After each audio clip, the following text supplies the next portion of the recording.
Okay, so in this video, I'm going to show you exactly how I've made thousands of dollars per month selling stickers online. This is one of my favorite business models. This is not a theoretical video. This is a video where I've actually done this myself. I've made thousands of dollars per month from selling these stickers online, and I'm going to share everything that I know about it with you here in this video.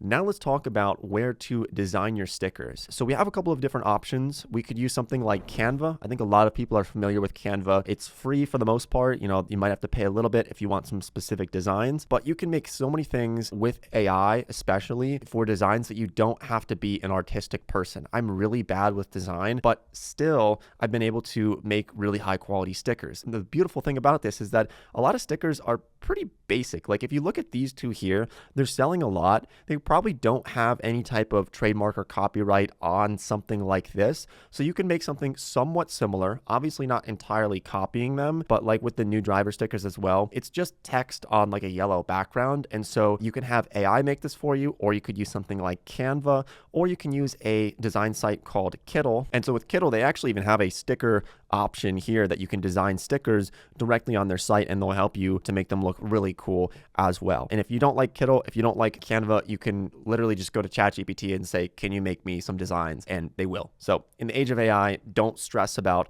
designing things too much. You want them to be clean, you want them to look good, but don't feel like you have to go out and hire a graphic designer to do this for you when you can just have AI make hundreds of iterations until you get the perfect one that you think looks great. So that's what I would do for design.